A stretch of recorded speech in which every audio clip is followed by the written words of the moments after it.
दुनिया में हर पल कोई ना कोई मोड़ आता है, कहीं राजनीतिक तूफान, कहीं राष्ट्रीय स्तर की हलचल और कहीं प्रकृति और विश्वास का ऐसा रहस्य जो हमारी सोच को चुनौती देता है। नमस्कार, आप देख रहे हैं खबरें अब तक और मैं हूं आपके साथ पवन शर्मा। आज हम आपको लेकर चलेंगे 3 अहम रास्तों पर, जहां बिहार की राजनीति के बवंडर से लेकर राष्ट्रीय सियासत की उथल पुथल तक, और फिर एक ऐसा रहस्यमयी पर्वत जिसकी चोटी पर आज तक कोई नहीं पहुंच पाया। आज की खबरों में हम जानेंगे बिहार विधानसभा चुनाव के पहले चरण में वोटरों की मनोदशा और बड़े नेताओं की रणनीतियां, राहुल गांधी के वोटर अधिकार अभियान का राष्ट्रीय राजनीति पर असर और अखिलेश यादव और केशव प्रसाद मौर्य के बीच बढ़ती दोस्ती की हलचल, और अंत में कैलाश पर्वत का रहस्य जो विज्ञान और विश्वास दोनों को चुनौती देता है। तो चलिए शुरू करते हैं आज की खबरों का सफर, लेकिन इससे पहले ये नजर डाल लेते हैं इस वक्त की हेडलाइंस पर। आरजेडी के जंगल राज ने बिहार पर हमला किया, अररिया रैली में बोले पीएम मोदी। लखनऊ में फर्जी फर्म और साइबर ठगी का पर्दाफाश, बैंक मैनेजर समेत 3 गिरफ्तार। एकजुट होकर आरजेडी के जंगल राज और माफिया राज का मुंह तोड़ जवाब देना है, बोले सीएम योगी। लखीसराय में भारी हंगामा, डिप्टी सीएम विजय सिन्हा और आरजेडी नेता भिड़े। 14 नवंबर को सुबह 11 बजे तक लालू राहुल की पार्टी का सुपड़ा साफ हो जाएगा, बोले अमित शाह। बिहार विधानसभा चुनाव के पहले चरण की वोटिंग, मतदान केंद्रों पर उमड़ी भीड़। आजम खान के बेटे को नहीं मिली राहत, इलाहाबाद हाई कोर्ट के 2023 के आदेश में हस्तक्षेप करने से इनकार। ट्रैवलर यूट्यूबर अनुने सूद के निधन की खबर से फैंस स्तब्ध, परिवार ने की पुष्टि। आज फिर हुआ सोना चांदी सस्ता, 1,21,620 प्रति 10 ग्राम हुआ गोल्ड। मामूली गिरावट के साथ बंद हुआ शेयर बाजार, सेंसेक्स 148 अंक टूटा, निफ्टी 25,600 के नीचे। तो चलिए खबरों का सिलसिला शुरू करते हैं और बात करते हैं अपने पहले खास मुद्दे के बारे में। आज बिहार विधानसभा चुनाव के पहले चरण में 18 जिलों की 121 सीटों पर वोटिंग हो रही है। पूरा राज्य वोट डालने की धूम में है और बड़े बड़े नेता बूथों तक पहुंचे। तेजस्वी यादव की घांगोपुर सीट, तेज प्रताप यादव की महुआ और डिप्टी सीएम सम्राट चौधरी की तारापुर सीट जैसे मुकाबले खास हैं, ध्यान खींच रहे हैं हम लोगों का। लेकिन सवाल यह है कि क्या इस बार बिहार के वोटर किसे चुनेंगे? क्या जनता नाराजगी के मूड में है या पुराने नेता की पकड़ अभी भी मजबूत है? हिंदू वोटर, मुस्लिम वोटर्स, जातिगत समीकरण, सबका असर मतों पर कैसा पड़ेगा? और क्या नए खिलाड़ी जैसे चिराग पासवान और असदुद्दीन ओवैसी के बड़े बदलाव ला पाएंगे? आज हम आपको बताएंगे कि वोटिंग के पहले चरण में क्या क्या बड़े मुद्दे हैं, कौन किस पर दांव लगा रहा है और बिहार की राजनीति में कौन सी लहर चल रही है। आपको बता दें, हर चुनाव की तरह आज बिहार के बूथों पर भारी भीड़ देखने को मिल रही है।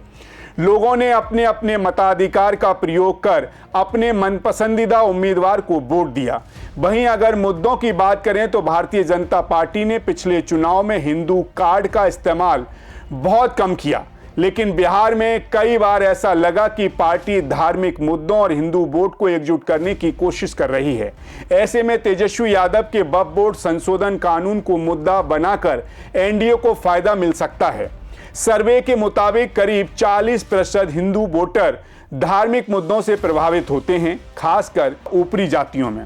वहीं नीतीश कुमार पिछले 40 सालों से बिहार में सुशासन और कल्याण योजनाओं के कारण लोकप्रिय हैं, या यूं कहें उनका कोर वोट बैंक खासकर महिलाओं और ईबीसी वर्ग में अभी भी मजबूत है। हालांकि उनके स्वास्थ्य और उम्र को लेकर कुछ अफवाहें फैली हैं, इसीलिए देखा जाना तय है कि वोटर अब उन्हें किस नजरिए से देखते हैं। ये बात तो साफ है कि बिहार में वोटर हमेशा 2 तरह के मूड में रहते हैं। एक जो पुराने नेता और लालू के जंगल राज की बातें याद रखते हैं, दूसरी ओर नीतीश कुमार के सुशासन को पसंद करते हैं, और तीसरे जो बदलाव चाहते हैं।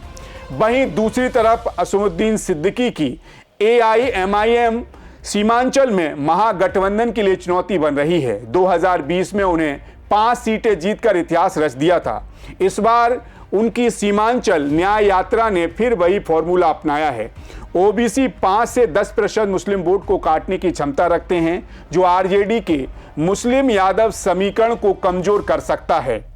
चिराग पासवान की भूमिका की बात करें तो चिराग पासवान इस बार एनडीए के जूनियर पार्टनर के रूप में 29 सीटों पर दांव लगा रहे हैं। उनका असर सिर्फ उनकी सीटों तक सीमित नहीं है, बल्कि अगर उनके समर्थन सहयोगी पार्टियों को वोट ट्रांसफर करने को तैयार हुए तो ये जेडीयू और बीजेपी को कई सीटों पर फायदा पहुंचा सकता है। तो आज की वोटिंग हमें ये बताएगी कि बिहार में हवा किसके पक्ष में चल रही है। क्या नीतीश कुमार का सुशासन फैक्टर अभी भी जिंदा है या हिंदू वोट के मुद्दे एनडीए को फायदा देंगे। ओबीसी और चिराग पासवान का असर चुनाव परिणामों में कितना पड़ेगा। जैसे जैसे मतगणना के दिन नजदीक आएंगे ये सभी सवाल और जवाब सामने आएंगे। फिलहाल बिहार की राजनीति में आज का दिन बहुत अहम है और वोटिंग की भीड़ से हम एक नजरिया तो पकड़ ही सकते हैं कि कौन किसके पक्ष में खड़ा है। खैर, बढ़ते हैं अपनी अगली खबर की ओर। देश की राजनीति में एक बार फिर हलचल है। हरियाणा चुनाव की हार अब सिर्फ पीछे की कहानी नहीं रही, बल्कि राष्ट्रीय स्तर पर विपक्ष के लिए नए युद्ध की चेतावनी बन गई है। कांग्रेस नेता राहुल गांधी ने वोट चोरी और चुनावी धांधली के आरोपों को लेकर नया अभियान शुरू किया है और इसे सिर्फ बिहार तक सीमित नहीं रखा। जी हां, राहुल गांधी इस मुद्दे को ऐसे समय में उठा रहे हैं जब बिहार में चुनाव चल रहा है, पश्चिम बंगाल में एसआईआर शुरू हो रहा है और इंडिया गठबंधन के भीतर अंदरूनी खींचतान जारी है। उनके इस अभियान का उद्देश्य सिर्फ चुनाव आयोग और केंद्र सरकार को चुनौती देना नहीं, बल्कि इसे एक राष्ट्रीय नैरेटिव में बदलना है, जहां वे खुद को संविधान और लोकतंत्र के रक्षक के रूप में दिखा सकें। लेकिन क्या ये रणनीति तेजस्वी यादव जैसे स्थानीय नेताओं के लिए खतरा साबित होगी? क्या ये मुद्दा बिहार के आम मतदाताओं के बीच विरोधी भावनाओं पर भारी पड़ सकता है? और पश्चिम बंगाल में ममता बनर्जी के लिए क्या इसका असर होगा? आज हम आपको बताएंगे कि राहुल गांधी ने हरियाणा की हार को कैसे हाइड्रोजन बम में बदल दिया और ये वोट चोरी का मुद्दा बिहार और बंगाल की सियासत में किस तरह आग लगा रहा है। हरियाणा चुनाव की हार अब सिर्फ पीछे की कहानी नहीं, बल्कि राष्ट्रीय राजनीति का नया हाइड्रोजन बम बन गई है। जी हां, राहुल गांधी ने एक बार फिर अपनी रणनीति दिखाई और वोट चोरी का मुद्दा उठाकर बिहार और पश्चिम बंगाल की सियासत में हलचल मचा दी है। पिछले साल हरियाणा में कांग्रेस की उम्मीदें तो आसमान छू रही थी, लेकिन नतीजा निराशाजनक रहा। पार्टी को सत्ता से दूर रहना पड़ा।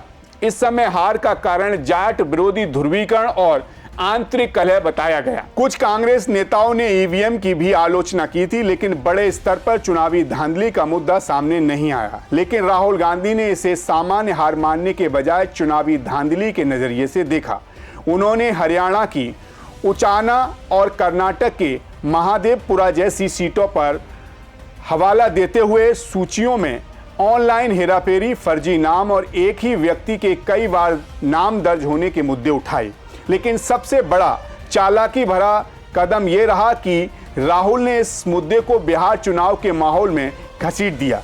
बिहार के गांव से आए लोगों को मंच पर बुलाकर उन्होंने साबित करने की कोशिश की कि मतदाता सूची की गलतियां और काट-छांट का निराकरण नहीं हुआ। वोट चोरी का ये नैरेटिव सिर्फ सत्ता विरोधी नहीं, बल्कि लोकतंत्र और अधिकारियों की लड़ाई के रूप में पेश किया गया है। वहीं दूसरी तरफ तेजस्वी यादव ने अपने चुनाव प्रचार का जोर स्थानीय मुद्दों पर रखा था, लेकिन राहुल गांधी के हाइड्रोजन बम ने उनके अभियान में नई चुनौती खड़ी कर दी। अब सवाल यह है कि क्या जनता तेजस्वी के वायदों की बजाय वोट चोरी के आरोपों पर ध्यान देगी? वहीं प्रधानमंत्री नरेंद्र मोदी ने इस विपक्षी अभियान का मुकाबला करते हुए उसे घुसपैठिया बचाओ यात्रा कहा। यानी जहां राहुल गांधी ने लोकतंत्र और अधिकारों का कार्ड खेला, वहीं मोदी ने पहचान और सुरक्षा का मुद्दा सामने रखा। आपको बता दें, सिर्फ बिहार ही नहीं, एसआईआर यानी कि मतदाता सूची के विशेष गहन संशोधन की प्रक्रिया पश्चिम बंगाल सहित 12 राज्यों में शुरू हो चुकी है। ममता बनर्जी पहले ही इस मुद्दे पर सड़कों पर हैं और राज्य स्तर पर कांग्रेस को अपनी जगह नहीं देने का साफ संकेत दे चुकी हैं। बंगाल में राहुल गांधी का ये वोट अधिकार यात्रा अभियान ममता की तृणमूल कांग्रेस के लिए चुनौती तो है ही, लेकिन सहयोग नहीं।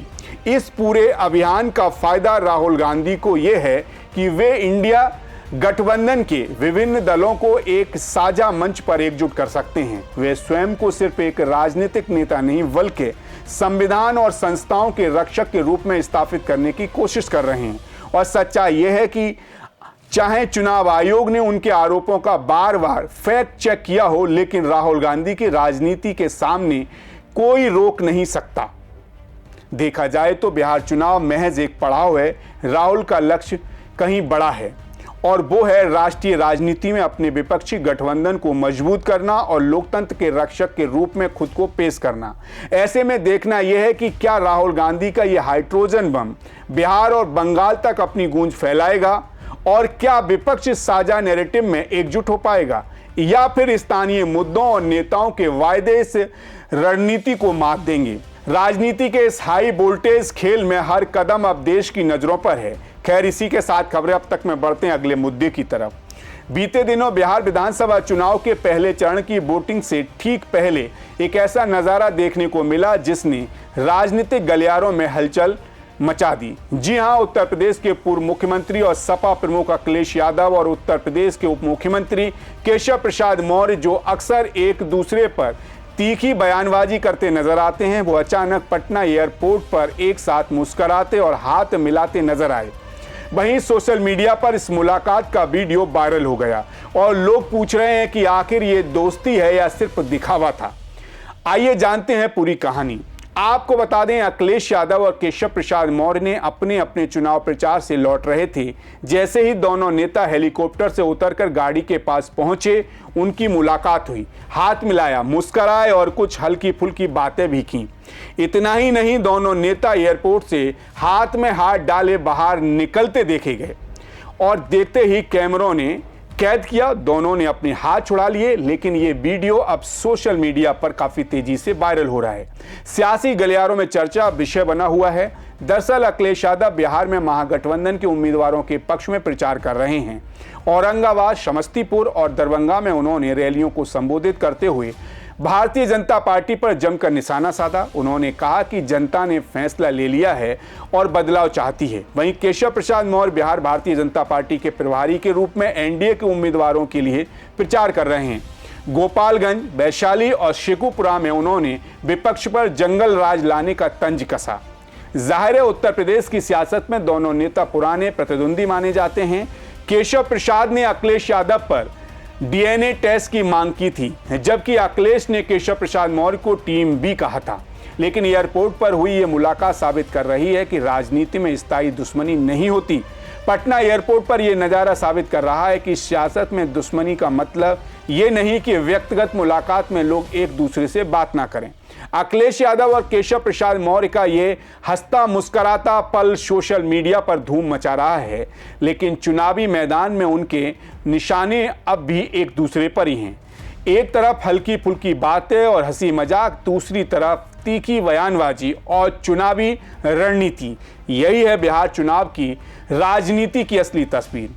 वोटिंग से पहले दोनों नेताओं की ये मुलाकात लोगों को सोचने पर मजबूर कर रही है कि राजनीति में क्या दोस्ती होती है या सिर्फ मंच पर दिखावा। खैर, जाते जाते आपको एक और अहम मुद्दे से रूबरू कराते हैं।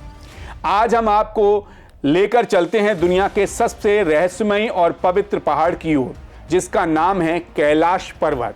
तिब्बत में स्थित ये पर्वत भारत, नेपाल, चीन की सीमाओं के पास है और हिंदू, बौद्ध, जैन धर्म के लिए बेहद पवित्र माना जाता है। कहते हैं कि भगवान शिव यहाँ ध्यान और समाधि में लीन रहते हैं, लेकिन आज तक कोई इंसान इस पर्वत की चोटी पर नहीं चढ़ पाया। कैलाश पर्वत की ऊंचाई लगभग 6,638 मीटर है। यह प्रकृति में बिल्कुल पिरामिड जैसा दिखता है, जिससे इसकी रहस्यमयता और बढ़ जाती है। हर साल हजारों श्रद्धालु यहाँ कैलाश मानसरोवर यात्रा के लिए आते हैं। इस यात्रा में करीब 52 किलोमीटर की पैदल परिक्रमा करनी पड़ती है, जो 3 दिनों में पूरी होती है।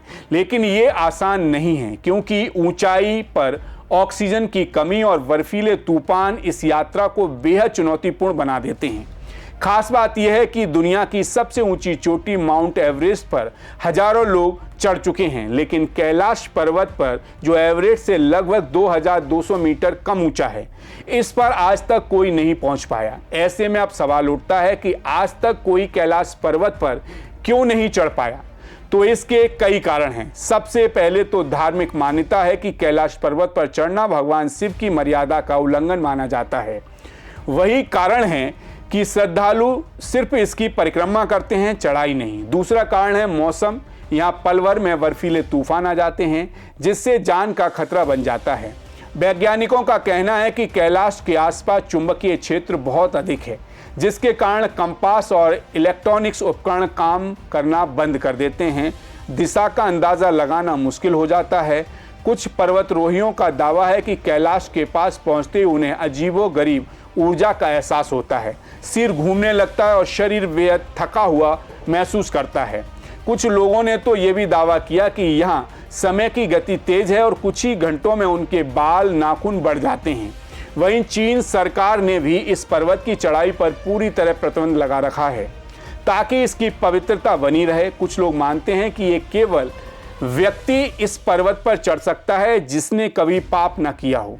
यही कारण है कि कैलाश पर्वत आज भी रहस्यमयी और असंभव चढ़ाई वाला माना जाता है। जाहिर है कैलाश पर्वत सिर्फ एक पहाड़ नहीं बल्कि विश्वास, रहस्य और प्रकृति की शक्ति का प्रतीक है। क्या कभी कोई इंसान इसकी चोटी पर चढ़ पाएगा?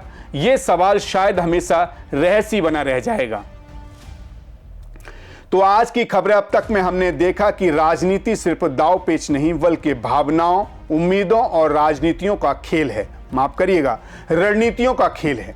बिहार के वोटिंग बूथ से लेकर राष्ट्रीय नैरेटिव तक हर कदम मायने रखता है और फिर हम पहुंचते हैं कैलाश पर्वत तक, जहां प्रकृति, रहस्य और विश्वास एक साथ मिलते हैं। ये हमें याद दिलाता है कि कुछ चीजें सिर्फ आंकड़ों और घटनाओं में नहीं बल्कि हमारी सोच और धैर्य में भी छुपी होती हैं। फिलहाल आज के बस इतना ही। नमस्कार। आप देखते रहिए सी न्यूज़ भारत, हर खबर आपके साथ, आपके हाथ।